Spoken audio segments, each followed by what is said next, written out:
Hello, welcome you all, dear children and dear parents. Today we are going to discuss our second chapter of science, class 4th. As you know, we have already studied in the chapter 1 about the green plants. So in this chapter, second, we are going to discuss adaptations in plants and different kinds of plants on the basis of their adaptations. I'm going to discuss this chapter in parts for better understanding of the content. Learning checklist. First part will be aquatic plants, then terrestrial plants, insectivorous plants, non-green plants, and parasitic plants. So let's start. Before starting, we have to learn few keywords of this chapter for better understanding. First one, organism. Organism means any living being. It may be a human being or any animal, or it might be a plant. Next, habitat. Habitat is a place where an organism naturally lives. Adaptations. Adaptations, what are adaptations, dear children? Do you know? Let I explain you. Adaptations are the special features acquired by an organism to adjust itself in a habitat are called adaptations. Aquatic means in water. Terrestrial, on land. Emergent plants. These are the types of plants. Emergent plants, we will discuss it later. Fixed plants, underwater plants, floating plants, submerged, Vallisneria, water lettuce, water hyacinth, xerophytes, photosynthesis, modified, groundwater, varying climate, insectivorous plants, and parasitic plants. So these are the main keywords of this chapter which you have to need to remember properly. See, look at this picture. In this slide, there are many types of plants. You can see, children, the types of plants at various places in your surrounding, in your garden, near the pond, near the forest, or even in deserts. So here are few pictures, that is plants in forests. What type of plants in forests are there? You can see tall, and plants in ponds like lotus, plants in deserts like cactus, and plants in gardens.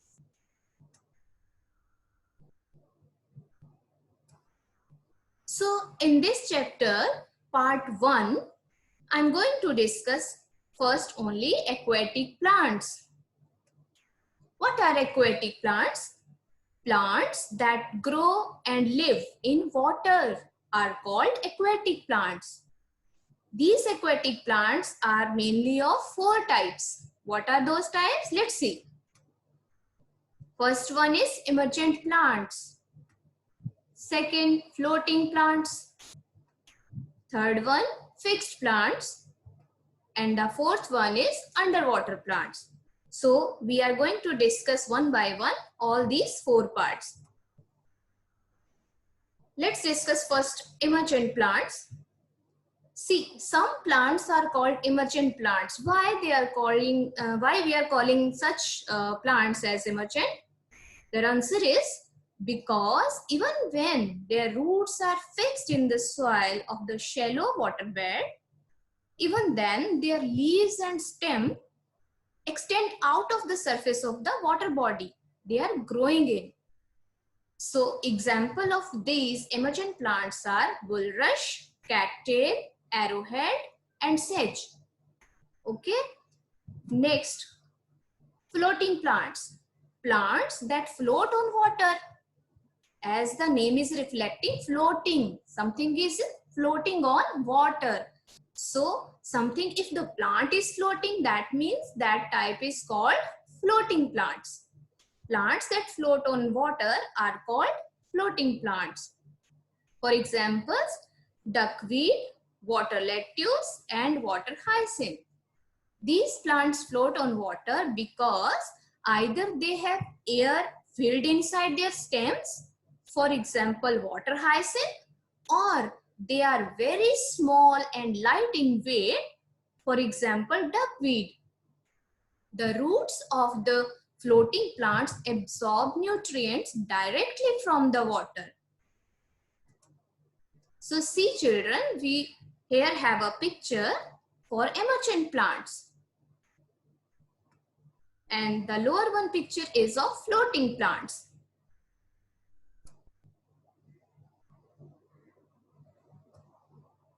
Now we are going to discuss our next type, that is fixed plants. What are the fixed plants? Fixed word means something fixed. Okay, these plants are fixed to something, that means to the water bed. With their bed, they are fixed. So these plants are fixed to the water bed with the help of strong roots. Hence, they are called fixed plants. Examples are lotus and water lily. So water lily and lotus are the main examples of these fixed plants.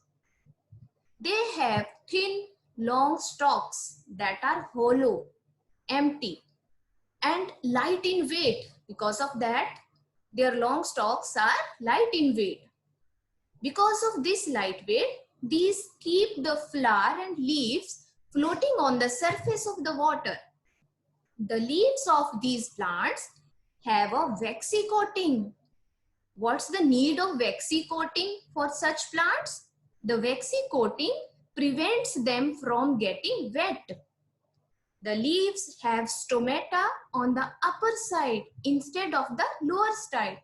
So this is also a peculiar function, a unique function of fixed plants, that the leaves have stomata on the upper side instead of the lower side.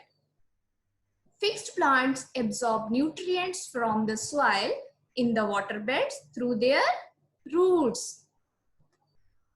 See, this is the picture of fixed plants, that is lotus. Next category, next type is underwater plants. These plants, as the name reflecting underwater, such plants can grow under the water surface, beneath the surface of water. So these plants grow and remain completely submerged. Submerged means beneath the water surface, under the water surface. So these plants grow and remain completely submerged into the water. Hence, they are called submerged plants. Examples are hydrilla, vallisneria, and pondweed. They have thin, narrow, ribbon-like leaves. The leaves of such plants are like ribbon shape.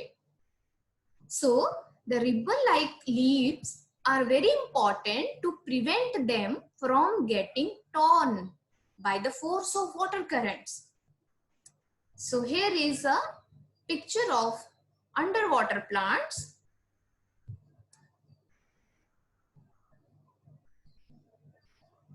So, what we have studied in this part 1, chapter 2, we will revise it and recall.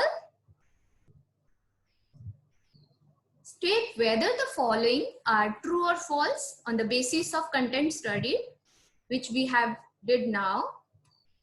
Which we going to discuss now first, true or false. Water, let me on water. Is it true or false? Yes, it's true. Sedges are fixed in water and hence are called fixed plants. False. Fixed plants have stomata on the upper side of their leaves. True. Duckweed is an example of emergent plants. False. The arrowhead plants have leaves and stems emerging out of the water surface. True. So we have discussed this in our this topic. So you have to revise and recall once again. Thank you for watching this video. I hope you liked it. Study well. We will meet soon again in the next video, part 2.